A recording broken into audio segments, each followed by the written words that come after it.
Los protagonistas del acontecer regional en Mesa de Noticias. Si algo nos gusta hacer en Mesa de Noticias es conversar. Y pareciera que tenemos, pero bastante tiempo para hacerlo, no tan rápidamente este día lunes. Pareciera, porque siempre el tiempo se nos pasa volando. Y sí, hoy le pusieron cortina, está de regalón. ¿Qué cortina? ¿Y qué cortina? No es cualquiera. No. Oye, decirle que quienes tienen cortina acá es porque son regalones a nuestro invitado, ¿ah? A quienes les ponen cortina especial en las entradas. Bueno, de quién estamos hablando, del diputado Eric Aedo, que siempre viene a actualizarnos de la contingencia tanto nacional como regional, porque sabemos que también él ocupa ahí este cargo importante ahí en la Cámara como vicepresidente, así que hay harto que conversar. ¿Cómo está, diputado? Bienvenido. Buenos días, diputado. Muy bien, ¿cómo estás, Ángela, Leslie? Hola, Fabián, ¿cómo estás? Gracias por esa cortina tan monacal que me pusiste. Bueno, vamos a hablar de eso porque estuvo ahí en el Vaticano, estuvo con el Papa, pero partamos de lo local, porque en lo nacional tenemos harto también que conversar. Ya está definido, la semana pasada asumieron las nuevas autoridades comunales, el 6 de enero va a asumir el nuevo gobernador regional. ¿Cómo está viendo que quedó el mapa político, diputado, desde su perspectiva? Bueno, sigue avanzando a la derecha, sin duda en la región del Biobío. Esto pasó de ser una región progresista que en el año 2000, de los 180.000 votos con que Ricardo Lagos derrotó en la segunda vuelta a Joaquín Lavín, esta región aportó 90.000 de esos 180.000 votos, y eso fue algo que esta región siempre, digamos, quiso resaltar, que le había dado a la región del Biobío el triunfo a Lagos en la segunda vuelta de esa elección de enero del 2000. Pero hoy día es otra la realidad. Hoy día no solo cuando uno mira a los parlamentarios, de los parlamentarios, por ejemplo, de este distrito, que es la provincia de Concepción, 5 son de derecha, definitivamente. Solo 3, digamos, del mundo de la centroizquierda o la izquierda, en este caso una militante comunista, un independiente, hoy día en el Frente Amplio, que fue ecologista, ¿no es cierto?, Félix González.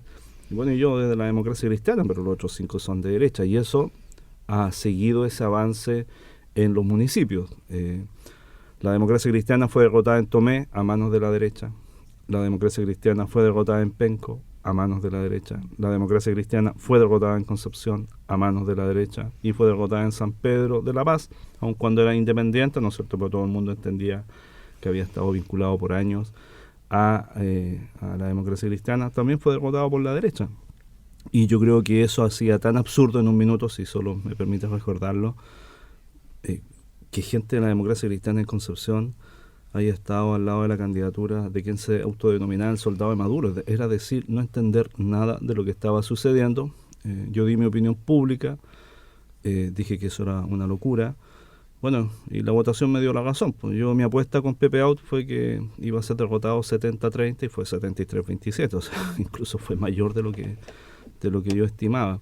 Pero lo que quiero decir con eso es que yo creo que el gran castigo que ha tenido el mundo de la centroizquierda y principalmente la democracia cristiana en esta región tiene que ver justamente con la acción desde los municipios. Ese clientelismo del que yo he hablado tantas veces, de creer que la política hoy día se sigue haciendo entregando canastas familiares, medallitas para los clubes deportivos, el premio para el bingo, es no querer entender que en el marco del voto obligatorio quienes votan hoy día masivamente son personas que pagan sus impuestos, que pagan sus cuentas, que les interesa la seguridad, el funcionamiento de la economía. Y yo siento que eso todavía, este mundo de la centroizquierda y la DC, no es capaz de entenderlo, de asimilarlo.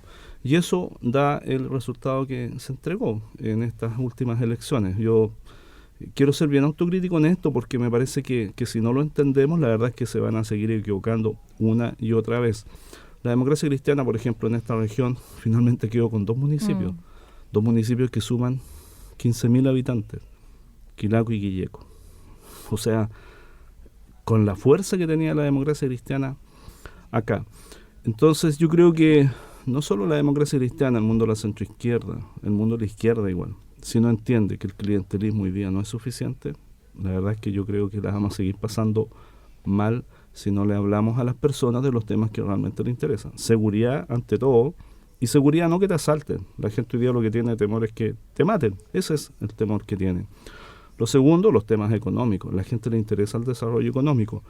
Y lo tercero, que yo también he sido crítico, es que los partidos del mundo de la centroizquierda no pueden seguir llevando a candidatos que están reñidos con la ley. O sea, hoy día tenemos la formalización, ¿no es cierto?, Sí. del alcalde electo de coronel. Entonces también yo quiero que ustedes piensen esto, que en definitiva también el país mira que en una comuna de la región del Biobío la gente elige a alguien que está hoy día, va a ser formalizado, imputado además y formalizado por delitos de corrupción. Y aquí nos parece normal llevar este tipo de candidatos. Nos parece normal incluso algunos partidos. El Partido Socialista llevó esa candidatura. La gente lo elige. Entonces, claro, uno acá desde la región se puede ufanar, decir, mira, elegimos a esta persona, pero 19.800.000 personas en el resto del país te están observando, mirando qué es lo que sucede En la acá. Araucanía hay un alcalde que le dieron permiso para asumir. O sea, en la Araucanía, no recuerdo de qué partido es. No, yo tampoco recuerdo, lo Ok, vamos a buscar. pero ahí hay un tema para los partidos, te fijas. O sea, yo creo que tiene que haber un estándar, y esto no es ponerse moralista, esto es actuar con responsabilidad política. Si uno la señal que está dando es que te da lo mismo la corrupción, o que alguien falta o no falta la ley, entonces, bueno, los casos Monsalve se van a multiplicar por 40, y después no nos sintamos sorprendidos por este tipo de cosas, ¿no? Y ahí también, ¿cómo cree que esa misma situación, en el caso de, sobre todo como el oficialismo, la centro-izquierda, la izquierda, también este caso como el de Monsalve y también, por ejemplo, casos como convenios, también Democracia Viva, también afectaron finalmente en el tema al sector político en general? Porque a veces la gente tampoco hace esta diferencia exacta entre, por ejemplo, no sé, el Frente Amplio y el socialismo democrático o la democracia cristiana, pero ¿cómo cree que en general estos casos también, sobre todo quizás el de Monsalve, que ha estado hoy día último más en la palestra, y sobre todo como la reacción del Ejecutivo también puede haber afectado finalmente también a las elecciones?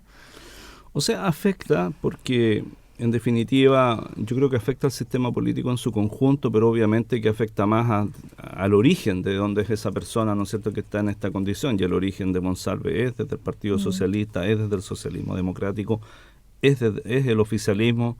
Sin duda que el ex subsecretario Monsalve era de las personas del gobierno con más visibilidad pública. De hecho, tenía una buena evaluación pública. Sí. Además tenía experiencia, no es quizás como cuando se habla del Frente Amplio de estos jóvenes que llegaron, que a lo mejor es su primera apronte, sino que una persona que fue diputado por más de 3 periodos. Así es, o sea, fue diputado, fue casi 16 años diputado.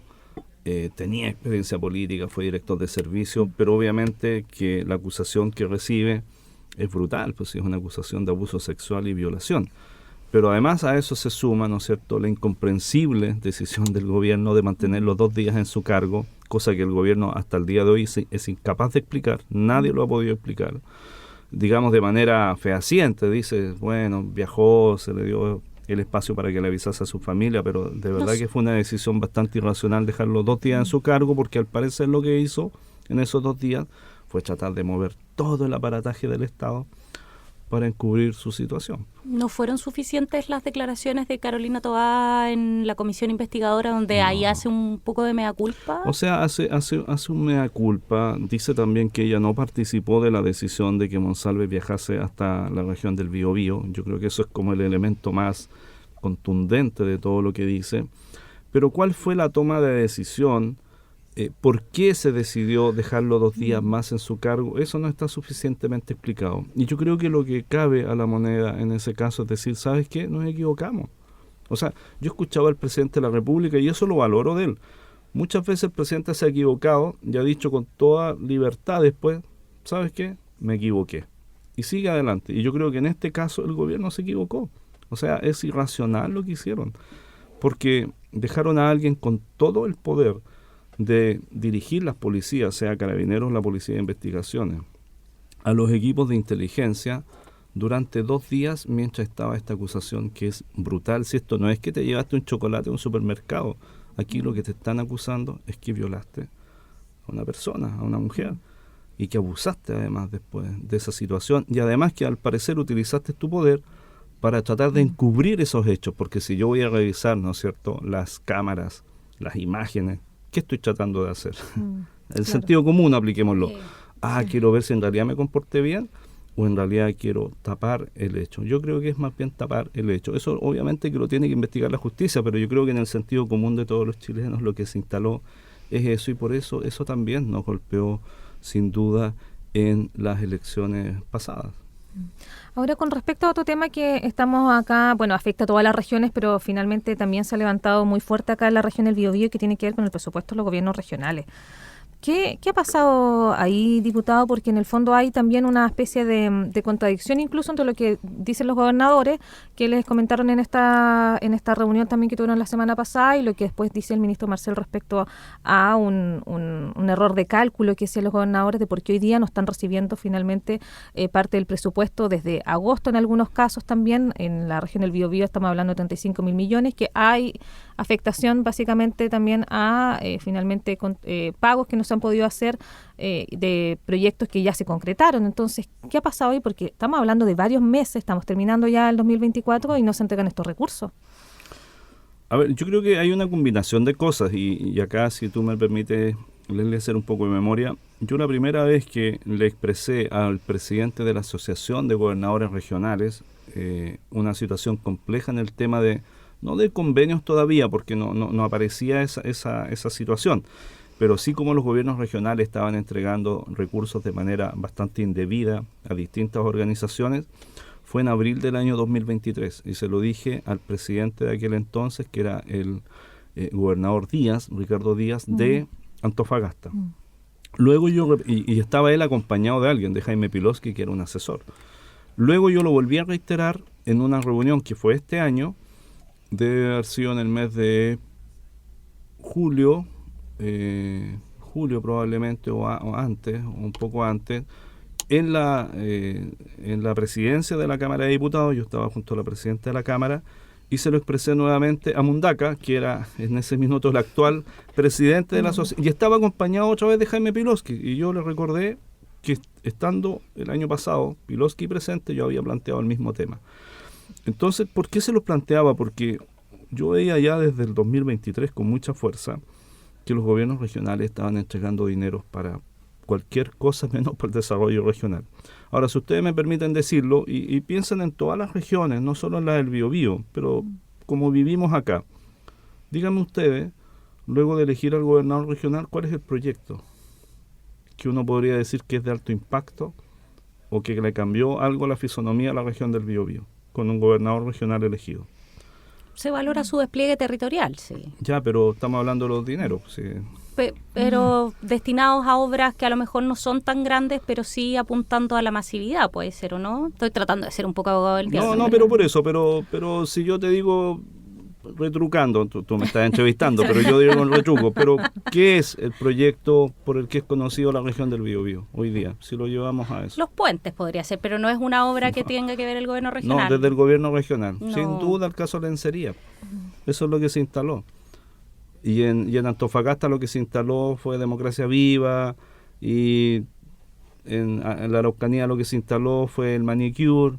O sea, realmente los gobernadores regionales lo que se tienen que hacer cargo es que finalmente este proceso de descentralización ellos lo tiraron por la borda. Yo lo he dicho antes en estas conversaciones y lo vuelvo a reiterar. Este proceso está detenido por lo menos 5 años. A lo menos 5 años. No va a haber nuevas entregas de atribuciones a los gobernadores regionales. Me refiero a atribuciones importantes. Porque se instaló la desconfianza, porque los gobernadores regionales lo que intentaron hacer fue hacerse partidos a su medida, decidir en la política regional, definiendo quién eran alcaldes, consejeros regionales, parlamentarios. Eso es lo que intentaron hacer. Nunca te lo van a decir con esta claridad, pero esto es lo que intentaron hacer. Yo esta conversación la he tenido con Claudio Orrego, así de abierta. Ya, pero diputado, pero todo eso afectó sí. ¿A qué le vas a entregar recursos? ¿A Usted qué dice que no se proyectos? quieren entregar recursos entonces. Yo creo que hay una duda respecto de la calidad de los proyectos. ¿A qué le quieren entregar proyectos? Pero estos recursos fueron aprobados ya, los proyectos por la DIPRES. Pero por eso hoy día yo creo que están en revisión. Tú me estás preguntando y yo te estoy contestando. O sea, yo creo que están revisando. Obviamente que aquello que tiene que ver con obras van a tener que entregar los recursos porque hay personas, ¿no es cierto?, que realizaron esas tareas. Sí.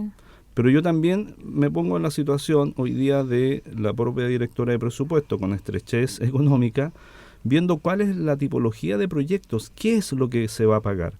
¿Van a pagar otra vez como se pagó en Coronel, por ejemplo, un proyecto que podía realizar cualquier CESFAM de esa ciudad en relación a los adultos mayores? ¿Qué es lo que se está pagando? ¿Se está pagando el financiamiento de la política? ¿Qué es lo que se está pagando? Entonces yo creo que esa duda está instalada y yo por eso lo quiero decir. No estoy diciendo que aquellas obras que se ejecutaron en donde, ¿no es cierto?, hay personas que construyeron algo o que vendieron algo en gobierno regional no tengan que recibir su pago, eso hay que resolverlo. Pero de otro tipo de proyectos, en donde es venta de humo, por decirlo de alguna forma, o puros equipos de personas para realizar tareas indeterminadas y que son montos millonarios, yo creo que está la duda. Y eso es lo que están revisando con mucha atención. Ahora, diputado, cuando usted dice el proceso de descentralización está detenido por lo menos 5 años, mi reflexión, y me imagino que a lo mejor el cuestionamiento que surge es como, da la sensación de que evidentemente esto es una especie como de castigo frente a esta mala performance que han tenido los gobernadores o los gobiernos regionales frente a la administración de recursos. Pero uno se pone a pensar, es como, ¿va a quedar detenido efectivamente 5 años y no nos vamos a poner a conversar desde la política pública, desde quienes a lo mejor, desde el mismo Congreso, quienes hacen las leyes o ponen los bordes para el actuar de una autoridad en desmedro finalmente de la ciudadanía también? Porque es una autoridad, hoy día quizás está venida menos, pero en el fondo es importante. ¿Vale la pena tener detenida esa discusión? ¿No sería mejor entrar a la discusión de lleno y ponerle orden finalmente a esta situación? Es que yo creo que está detenida justamente para ponerle orden. O sea, a mí me parece razonable lo que tú planteas, Ángela, pero justamente por eso está detenida. Ahora, cuando está detenida no es porque yo la tenga detenida. Yo lo que estoy relatando es lo que hoy día está instalado, ¿te fijas? Ahora... Y por eso yo creo que también la labor de un parlamentario es comentar cuál es el estado de la conversación real, no solo lo que sale en la tele, qué es lo que se está conversando, digamos, en bambalinas, tras bambalinas o sobre el escenario. O sea, y se nota, diputado, perdón que lo interrumpa, se nota porque la discusión también con la figura del delegado presidencial también está... El delegado presidencial cada día es más, tiene más funciones y atribuciones que el gobernador regional. Y yo también lo planteé en este programa, estoy casi como pitonizo, así como de profeta, pero yo recuerdo cuando me eligieron diputado, yo vine a conversar con ustedes y les dije, los delegados presidenciales no van a desaparecer. Ahora, no por la situación que sucedió, pero no van a desaparecer porque ni un gobierno, cuando se instala, después renuncia a tener presencia regional y política en el territorio. Por eso era mi reflexión de que no iba a desaparecer. Además porque yo fui gobernador y entiendo que en los temas de orden público, por ejemplo, que fue la discusión que se dio ahora con el Ministerio de Seguridad, en los temas de orden público, cuando tú tomas una decisión, es una decisión política y alguien se tiene que hacer cargo. Un gobernador elegido no se va a hacer cargo, porque al final, aunque él estuviese a cargo, ¿quién recibe el impacto de esa decisión real? Lo recibe el gobierno, ¿te fijas? Entonces yo ahí veía que no iban a desaparecer los delegados, porque son los encargados al final en los temas de seguridad, los que ponen la cara al final frente a la opinión pública y los que responden políticamente. Bueno, entonces los delegados presidenciales, primero este gobierno no los va a hacer desaparecer, el próximo gobierno que venga tampoco, y se les está entregando más atribuciones. Incluso ahora con la creación del Ministerio de Seguridad, ¿no es cierto?, se crea un Seremi de Seguridad, pero ese Seremi de Seguridad, su jefe directo es el delegado presidencial y por tanto, por ejemplo, en los temas de orden público, ese Seremi de Seguridad tendrá que consultar con el delegado respecto a la decisión si entrar, por ejemplo, a disolver una manifestación o si van, por ejemplo, a desalojar igual algún predio o algún edificio. No sé si me estoy explicando con claridad. Entonces, la imagen del delegado presidencial se ve fortalecida, no se ve disminuida. Y obviamente que yo espero que avancemos en el proceso de descentralización, pero lo que nos tenemos que hacer cargo es que por lo menos en esta primera etapa nos farreamos parte de ese proceso, nos dedicamos a entregar dinero a puras estupideces en general de proyectos. No digo que todos, pero un número importante. De hecho, la región del Biobío es conocido por los sostén y calzones de Polici. Eso es la conversación a nivel nacional del gobierno regional del Biobío, y hay que decirlo con claridad. Entonces, vamos a tener que salir de esa situación, vamos a tener que invertir. Hay proyectos también súper importantes en esta región, pero te fijas que se borraron de la memoria por esta situación. Por ejemplo, el financiamiento del doctorado en inteligencia artificial que hace el gobierno regional con 4 universidades de esta zona. Yo lo encuentro notable, pero de eso nadie habla. Todos siempre volvemos a Polici. Y además Polici acusando que un carabinero le pidió 20 millones, después Polanco, no el Polanco bueno, el Polanco que estaba con ella para que no se enoje, un amigo común, que en definitiva si vuelve a prisión preventiva o no vuelve, o arresto domiciliario. Entonces no salimos de ese loop de la región. Así que yo creo que hay que avanzar, obviamente, en ese proceso de descentralización, pero una de las cosas que hay que hacerse cargo es, por ejemplo, ¿para qué sirven los consejeros regionales? Mira, no hay consejo regional en el país, no hay consejero regional en el país, excepto algunas excepciones que también sucedieron acá, que hayan realizado su labor de fiscalización en los gobiernos regionales. O sea, estos tipos aprobaron proyectos que no tenían ni un sentido, a troche y moche. Yo lo he dicho también antes. Aquí hay que terminar con este afán que tienen los gobiernos regionales de repartirse los dineros para el deporte, para la cultura, los proyectos de seguridad, y le aportan acá, consejero regional, digamos, una cuota. Aquí está lleno de alarmas comunitarias, esta región, llena. Y esas alarmas comunitarias la instalan empresas o amigos de los consejeros regionales, instalan las mismas alarmas comunitarias en las mismas casas una y otra vez. Estoy diciendo cosas que pasan, no por si pasan. Entonces, también cuando vemos el proceso de descentralización, también tenemos que revisar cuál fue la acción de los consejeros regionales, para qué están. Yo creo que una tarea fundamental que ellos tienen es fiscalizar la acción de los gobernadores regionales. Hasta aquí demostraron que fiscalizaron nada, excepto algunas personas en el gobierno regional del Biobío, pero en el resto del país, o sea, los goles que pasaron en Democracia Viva en Antofagasta, lo que pasó en la Araucanía. O sea, aquí tú tuviste gobernadores regionales que no fueron a la reelección y no fueron por la situación de escándalo finalmente en la que se vieron involucrados. Eso es también, por ejemplo, la región de los lagos con el Pato Vallespín. Entonces, obviamente que esto hay que revisarlo con mucho más calma. Y cuando yo digo que el proceso de descentralización se detuvo 5 años, no es por un deseo personal, sino es porque tú ves que hoy día no hay espacio, se parte desde la incredulidad, y por eso también pegan en el tema presupuestario, porque hoy día están revisando con lupa si este proyecto que me vendieron para aprobar es real o no es real. Y ahí también mencionaba el tema de la creación del Ministerio de Seguridad. ¿Qué expectativa tiene con respecto a esta nueva cartera? Que, bueno, además vamos a tener Seremi nosotros acá en las regiones, pero en su caso particular, ¿qué expectativa tiene respecto a esta nueva cartera? Vamos a tener Seremi. Vamos a tener un Seremi más. Pero una Seremi. Ahora No sabemos, porque... Y si va a estar titular, porque acá en la región vivimos con cartera sin claro, titular. O si no, le pasamos una cartera a alguien para que haga la práctica profesional. ¿No es cierto? Ya, sí, para que no lo quieran decir ustedes, lo voy a decir yo. A ver, yo la expectativa que tengo, primero,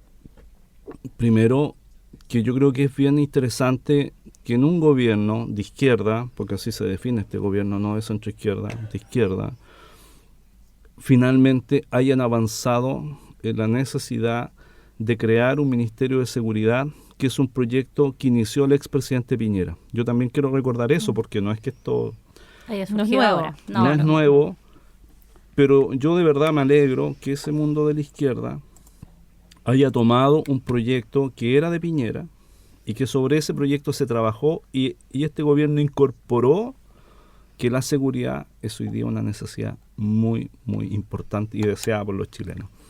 Porque nosotros se nos olvida, de repente pasan tantas cosas y tan rápido, pero yo siempre recuerdo, o sea, recuerden que cuando este gobierno se instaló, hablábamos del Gualmapu, de las reivindicaciones de nuestros pueblos originarios, que asociábamos esa violencia que nosotros que vivíamos acá siempre vimos como violencia, pero ellos la asociaban a reivindicaciones legítimas de pueblos originarios, que no se querían convencer que el Tren de Aragua se estaba instalando, que el crimen organizado era un crimen distinto del antiguo crimen, que ya no era que te hacían un pulgazo. Yo sé que ustedes son muy jóvenes, chiquillas, pero cuando yo era gobernador de Concepción, lo más famoso acá eran los hermanos Coca-Cola, que en la costanera, ¿no es cierto?, se pegaban los famosos pulgazos, y que a uno lo detuvimos 117 veces y el menor 85 veces. ¿Okay? Y que finalmente se fueron presos cuando cumplieron los 18 años de edad. Entonces, eso cambió.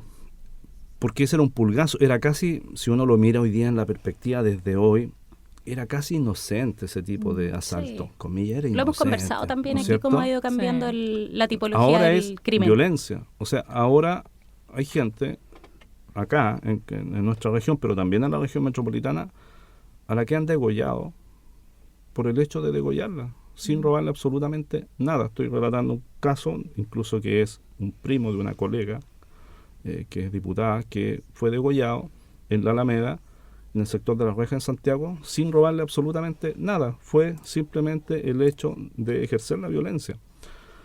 Acá nosotros lamentablemente digo lamentable en que nos hemos habituado que entre la zona de Coronel, de Lota, también Hualpén, los asesinatos a balazos, y no es un balazo, no son dos, son personas acribilladas.